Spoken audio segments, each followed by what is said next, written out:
Ladies and gentlemen, may I have your attention, please? The show starts in 3, 2, 1, go. Good morning, CaneSport. It's April 14th, 2022. I'm Gary Ferman, the publisher of CaneSport.com, joined as always by cranky managing editor Matt Shodell as we try to discuss the news of the day, presented as always by LifeWallet, where the time is now to take charge of your personal health. And Matt, here we are, spring practice number 14.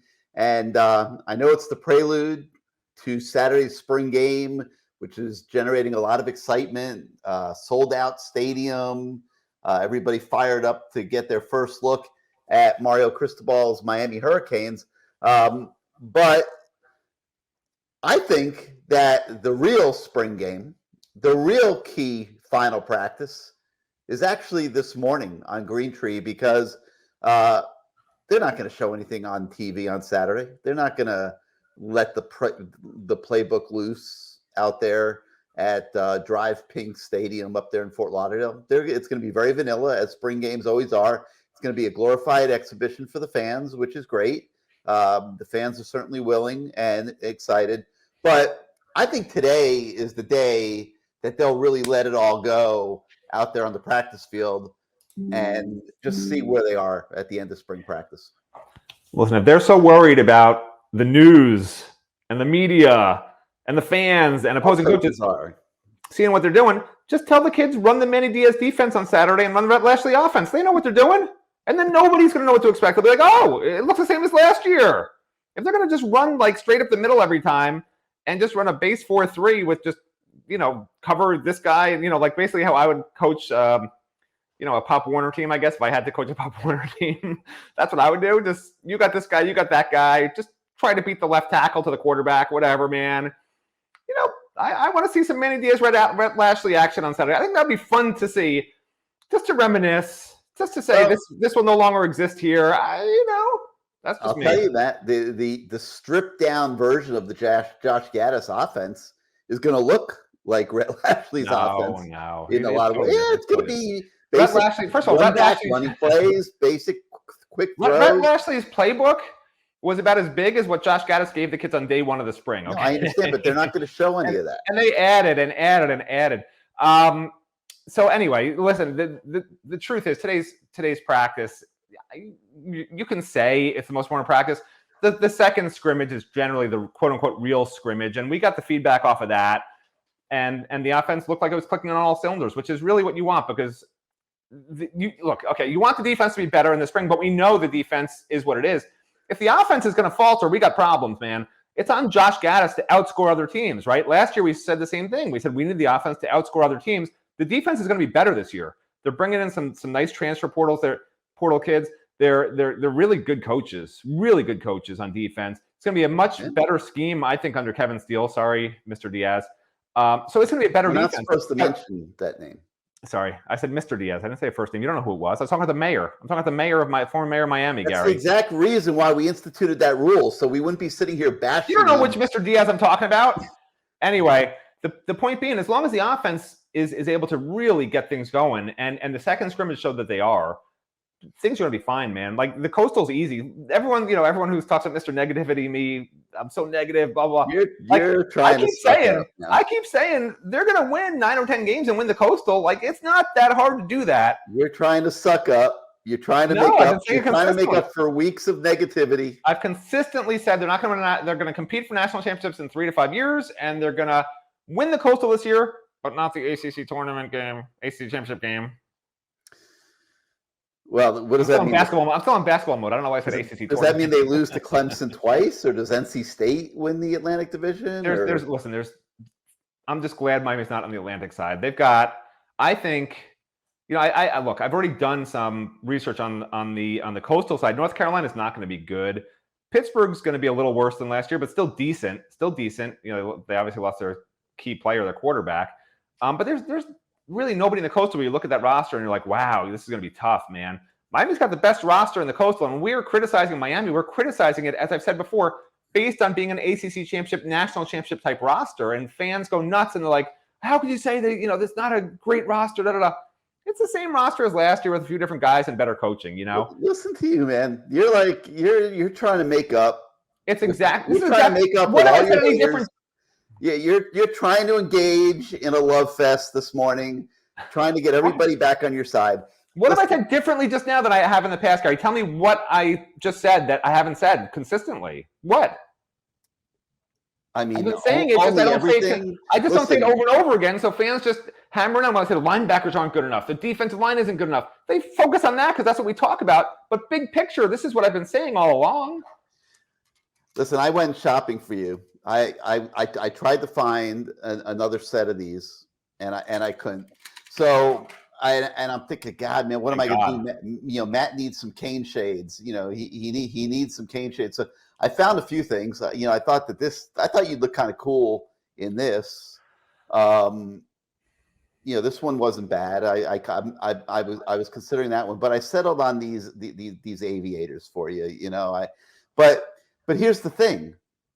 I wasted my time. Wear those that you in the upper corner. How do you look? How do you wear sunglasses with a thing in the front of your eye? Don't get me. I'm gonna have headaches. I'm gonna be out of commission for like months, man. Forget it. Something as loud as this fits me. It doesn't fit you. Okay.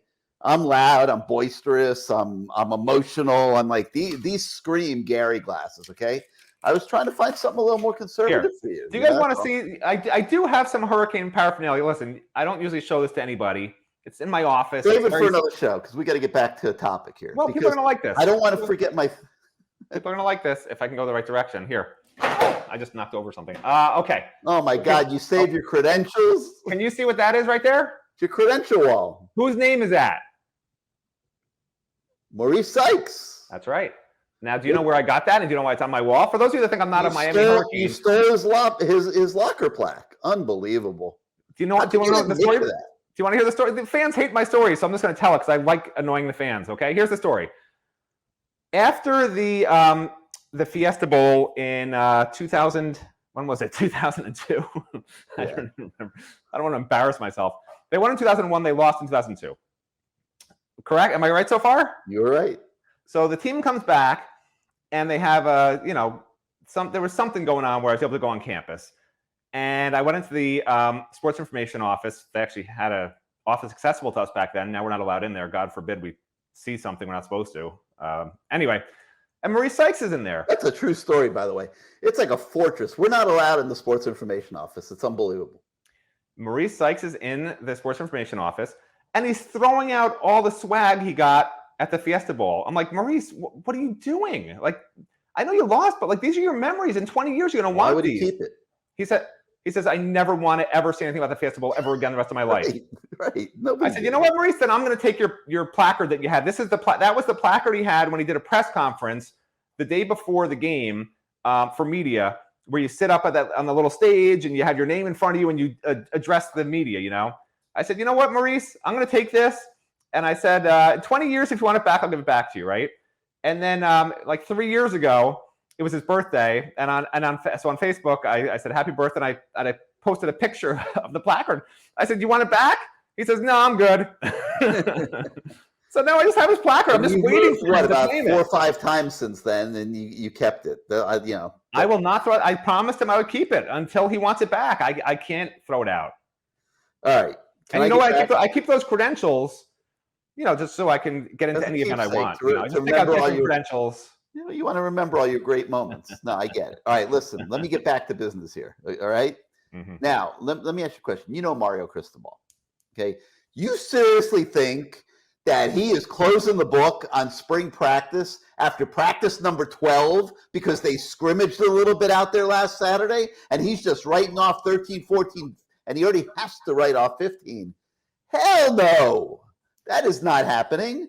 It is going to be game on Green Tree tomorrow. I am sure of it. I don't know how much of it they're going to let us see, but tomorrow to me is going to be the real culmination of spring practice. I mean, listen, I think Saturday is going to just be a little jog out in the park in front of the fans, so that everybody can be very excited about Mario being here, as they should be. and just have like a little party at that stadium. I mean, Don Chaney told me that today's practice. Sorry, what am I talking about? Don Chaney told me today's practice is really just focused on self-love. That's it. They're not going to be doing anything besides that because they want this team to really understand the concept of self-love. It's very important to Don and to the team. Oh man, he's never gonna live this down, is he? This whole self-love thing. He's never.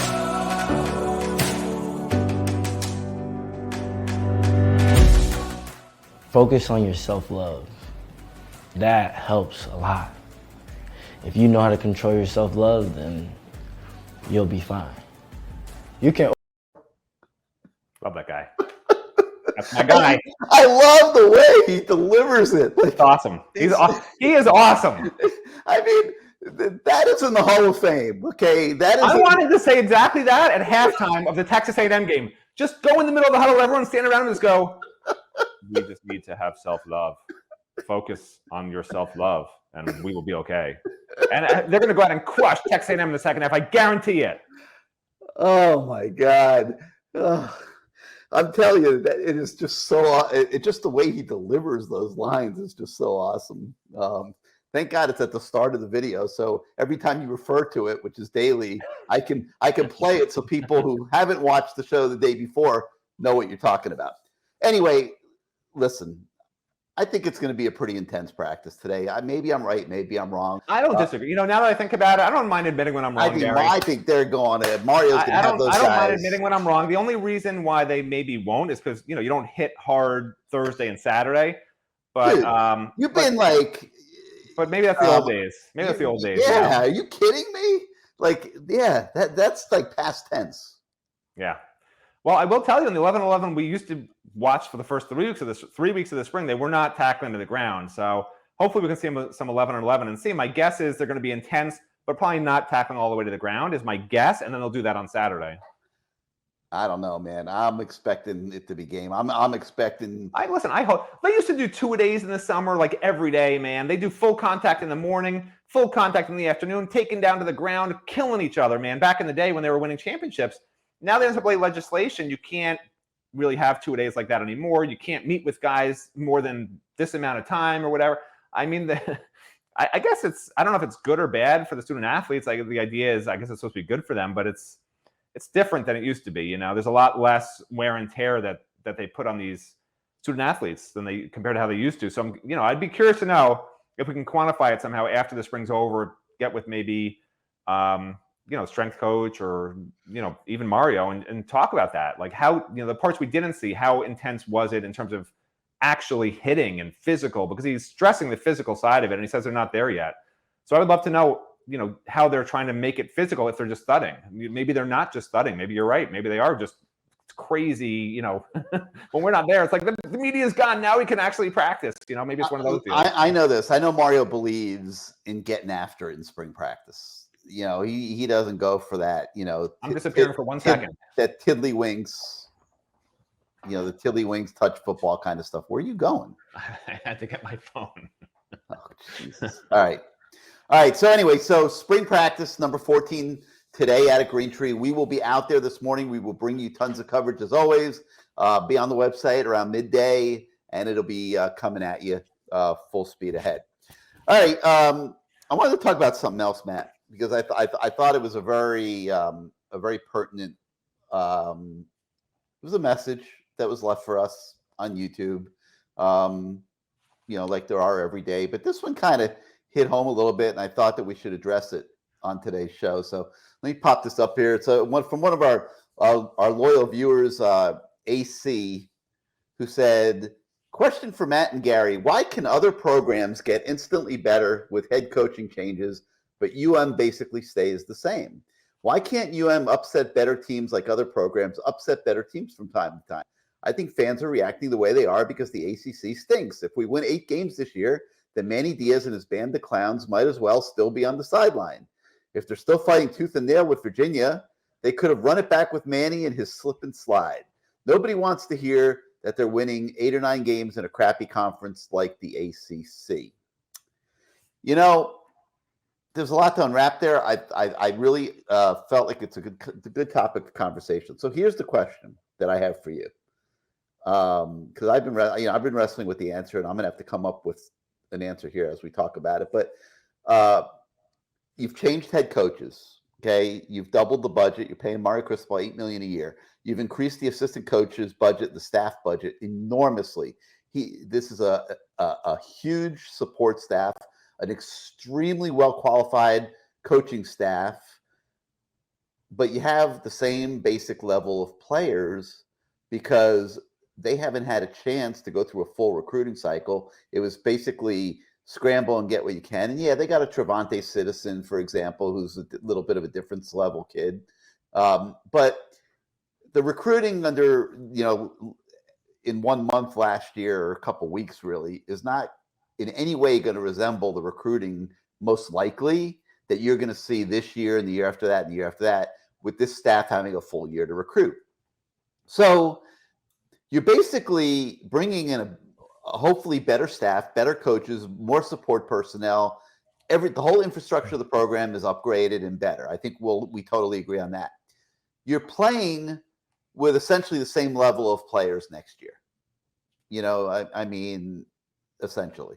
You got a couple pieces, Rambo Harley out, Frank Latson in, but you're pretty much playing with the same level of players. What is the fair expectation for this coaching staff and this team in 2022? Reality might be 9 wins would be good, but they're expected to do better than that, as our astute poster AC is suggesting. So what do you think? It's funny because a lot of that question is based on perception. For instance, Michigan State last year, the perception is, wow, they transformed their entire team with the transfer portal, and they did. But there's also a couple of early games they could have and probably should have lost that they wound up winning. And sometimes it's a bounce of the ball. Sometimes it's just you're lucky. And even if you look at Miami's schedule last year, I mean, as crazy as it sounds, they lost to Virginia by 2 points. Probably should have won that game. Lost to North Carolina by 3 points. Should have won that game if Van Dyke, as I've argued earlier, should have been starting earlier, whatever. And they lose to Florida State by 3 points in that ridiculous final play. Those are 3 games they could have won, and then they're 10-2, right? No coaching change, and they're the ACC champ. So my point is, it's a very fine line when somebody asks you, why can't we be that team? Because if you're not at that, and I talk about standard deviation in the past, but if you're not at that one standard deviation plus beyond everyone else, you're just scratching and clawing in 3 or 4 games a year. And one year you'll start 10-0 like Mark Richt did, and another year you'll start 6-4. Because you need a couple of lucky bounces, a couple of breaks, another team makes a mistake. Those close games just hinge on that. But when you're one standard deviation better than everyone else, like the Alabamas for the most part and the Georgias for the most part, you're not going to have those situations because you're going to be beating most of these teams very easily for most of the game. And then you got to just sort of get that bounce against the other really good teams. When Alabama's playing Georgia, for instance, you need those breaks, that one play that can really swing the momentum. So my answer to that question is it's the coaching brings in the talent. The talent creates the standard deviation of the mean, thanks to not only that talent being on hand, but being coached up correctly. And then once you get to that standard deviation of the mean where you're that much better than everyone else, except for those few teams that are right with you at that one standard deviation of the mean above, which is really just the top 3 or 4 teams in the country most years. Once you're in that standard deviation, you're not going to have a problem playing the Virginias and the Virginia Techs and the North Carolinas and so on and so forth, and the Pittsburghs. You're going to be beating those teams. And then it's when you play Texas A&M, and then it's when you play Clemson, and then once you play Alabama and Georgia in the playoffs. That's when, hey, now we need some breaks. But you've got to get to that standard deviation of the mean. And when we say we're not there yet, that's basically what we're talking about, Gary. They're not at that point yet. They're still at that point where they're good enough to beat everybody on the schedule except maybe a Texas A&M and maybe a Clemson. On paper, they should probably beat everyone else. But they're not at that point yet where we can say, oh, yeah, they're gonna beat everyone else. Like when you're an Alabama or Georgia, you look at they're playing some low-level team in their conference, you know, you're saying, oh, that's a win. With Miami, yeah, you're going to beat Duke, but are you going to scrape by a very below-average Virginia team this year, or a Virginia Tech team that's probably supposed to struggle, you know? Anyway, I don't know if that's a long-winded answer that makes sense, but I think Texas A&M is a good example. Like they beat Alabama last year. You Right. know, I think that's what you got to. I think what you have to hope is that you are at the level where you can go toe to toe with Clemson and Texas A&M, and maybe win one of those games, or you know, next year. I think you have to hope that that's what a better coaching staff provides. That when you get into games against good teams, you are competitive, as opposed to what this program has been for the most part for a long time. Other than 2017, when they beat an artificially induced Notre Dame team that really wasn't as good as people thought. You know, in that big night game at Hard Rock that they could have. How much fun was that? That shows you what that stadium can be like, right? That was amazing. Yeah, nobody can ever say that Hard Rock Stadium can't be a good college football stadium. You got to put the product in there, and that's obviously what they're trying to do. That stadium was unbelievable that night, and if it was unbelievable that night, it could be unbelievable again, you know, and again and again and again. So I don't want to upset John Ruiz, who I know very badly is working on building a stadium at Tropical Park, but you know, it was proven that night that Hard Rock could be good enough, certainly for a while here. And I know the university very badly wants to improve the facilities on campus. They're letting John Ruiz do his thing on the side, and we'll see where that goes. But priority number one in the athletic department is the facilities on campus, and getting a new football facility built that is on par with some of the greater facilities around the country at places like Alabama and Clemson, et cetera. But, you know, so I think that it's fair to expect more of this coaching staff because of their quality and because of the commitment that's been made. I'm just not sure that it means that you're not going to lose a game that everybody thinks you should win. I mean, we saw Mario do that at Oregon. I mean, he had a couple losses at Oregon that everybody was saying, you know, in fact, on our message boards, when they were trying to make an argument to me that they didn't think Mario should be the coach. And I was, you know, oh, he lost to Arizona State. You know, they shouldn't have got beat. You know, listen, unless you are like beyond, like, you know, Alabama's been some of these seasons, like Georgia was last year, you know, whatever, you're gonna get beat. Most of those teams, even as great as they are losing a game every year.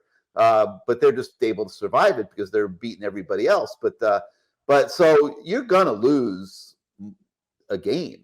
You know, you might lose 2 games or 3 games and still be a better program and a better team. And we'll see how the season plays out. I think it will be a better program. I think it already is a better program. I think it will be a better team. I think they will be enormously better coached. And how that impacts the 1-loss record will depend. There's still going to be 4 or 5 close games. I mean, it's unavoidable. I mean, you look at when Miami was winning national titles, there were 4 or 5 close games with the greatest teams in college football history. So we'll see what happens. But I thought it was a great question, AC, and that's why I wanted us to give it some time here on the show, and appreciate you making comments on our YouTube channel. And you know, we'll continue to respond to some of those as we move forward on this show. All right, Matt, another thing I want to talk about is this guy, okay? This is kicker Parker Lewis, okay? I mean, look at this dude, okay? Now, he's actually wearing glasses like what I was thinking, you know, along the lines I was considering for you. But he comes from USC, okay? Puts himself in the transfer portal, really liked it at Miami. Okay, and we have a story about Parker Lewis on the website today, which is why I'm throwing him up here right now. But look at this kid; looks like a damn linebacker. Look at this kid. Yeah, I mean, you do know they photoshopped his head onto John Cena's body, right? You do know that's not a real picture. But I mean, I'm so torn apart, Matt, because I look at this kid. I'm like, this kid's got to be a Miami Hurricane. He just looks like a cool dude, you know? Like, doesn't he look like a cool kid? Or no, wait, I'm annoying people when I say kid. Doesn't he look like a cool young man? Sure.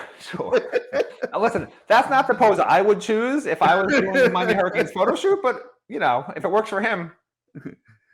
So anyway, so we got this story on the site today on Parker Lewis, and he liked his visit to Miami, but the offer does not come with promises at this point. Like he'd have to come and compete with Andres Borregales. He's got a stronger leg for kickoffs. He gets touchbacks at a much higher rate, which is why they're recruiting him in the first place. But he's not transferring here, Matt, I don't think, just to do kickoffs. And they can't promise him that he's going to have the kicking job because Andres Borregales is a pretty good kicker. So I'm not quite sure why they had him visit in the first place, if that's the case. Although, I'm certainly not questioning anything that Mario Cristobal ever does with personnel. Maybe they just figured they'd take a flyer or something. I mean, they definitely can use them on kickoffs. But your thoughts on Parker Lewis? Yeah, I take the picture down, please. I mean, I don't have to. Listen, I hope they invite me to a photo shoot because I'll just put my head down on the football and take a nap for a half hour while they shoot photos of me, and then I'll post them on Instagram and on Twitter like everyone else does. I don't get it. I'm old school. Would you like for me to Photoshop your head into that picture? You know what? For the next show, I do actually want you to do that. Yes, please. Okay. But we can arrange that. Wait, go ahead, keep talking. I'm gonna put on your list. Don't do it now. Just put on your list. No, I got to take a picture. You can grab a screenshot of me whenever you want. You don't have to do it right now. No, I just took it. I got it. All right. So now, listen, usually we call recruits and they either answer, they don't answer, then we text them, we say, hey, do you have time to talk? What's a good time to talk? Whatever.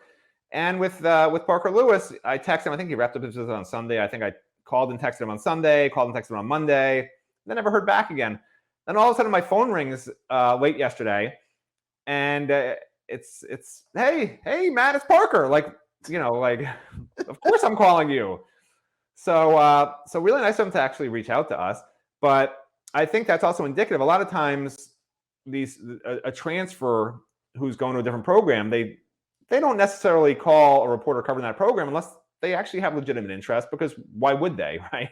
So I do think Parker has legitimate interest. He sounded super excited talking about the program. And if you read the story that's up there this morning, you see some of the things he says about the culture and about Mario Cristobal and about Aaron Feld in particular, and just talking about what he sees being built there. And I specifically said to him after we were talking about the kicking situation, and he said he was going to have to compete, I said, with these other programs, are they sort of just telling you're not going to have to compete? Whereas at Miami, they always have a returning kicker. And he said that doesn't play into his thinking at all because he's the best kicker in the country. So why wouldn't he be kicking wherever he goes? So I actually think there's a decent chance for Miami. He was dying to play for Mario Cristobal out of high school, loves the coaching staff to death, had a great visit. He's going to Ohio State this week and has visited a few other schools already. And then he's going to sit down and think about it. But I think Miami's right in it. I really do. And, if he does come here, it sounds like he only wants to be here for 1 year. And that's concerning because what if he does come here and then Andres Borregales says, hey, why are you bringing another kicker? Like, I'll go somewhere else too then. That's a potential issue. The game.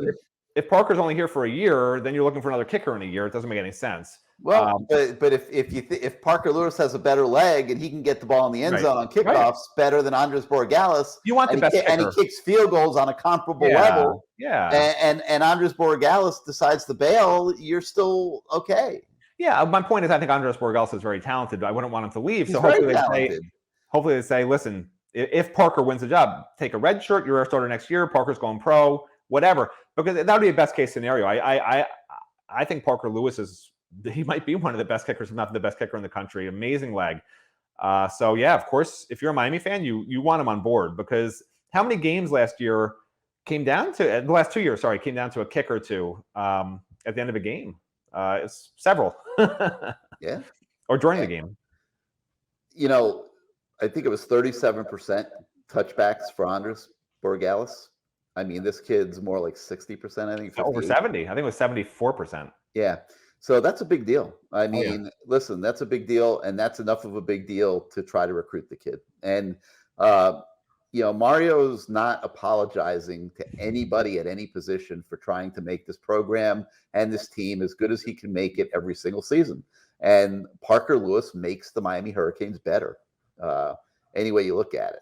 And so, yeah, it's going to be interesting to see how that shakes out. I will be your shield in the fiercest battle. I'll defend you.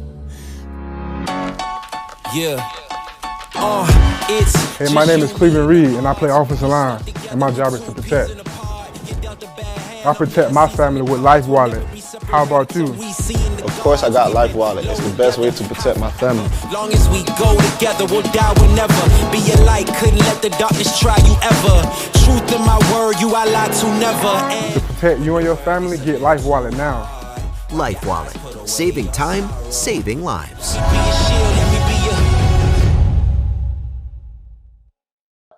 All right, a couple other stories on the website today. We've got a story on five-star 2024 quarterback Julian Sayin. He was offered by Manny Diaz last summer, has now been re-offered by Frank Ponce, Josh Gaddis, Mario Cristobal.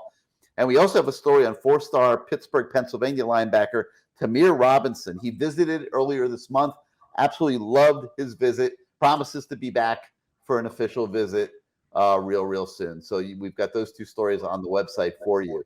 As I mentioned, we're getting ready to run out to practice here this morning. We are going to have a ton of coverage for you here as the day continues. We'll be speaking to Mario Cristobal today. We'll be speaking to Josh Gaddis today. And then we got a really good lineup of players that we're going to have access to today. Ja'Cory Brown, Frank Ladson, Cyrus Moss, Logan Sagapulu, and last but not least, Jaleel Skinner. Okay, so this is a big day. We're going to have good coverage for you as the day goes on. Make sure you check back on the website around midday, and we'll have all that for you, along with reports on how intense today's practice was, because I think Mario's going to have those guys geeked up, and I think that they are going to be going at it big time, Matt Shodell. Boom! So for Matt Shodell, I'm Gary Ferman. We thank you for joining us once again on Good Morning CaneSport, and we'll come back at you with this show tomorrow, and we'll have lots on the site, as I said, midday. Have a great day, everybody.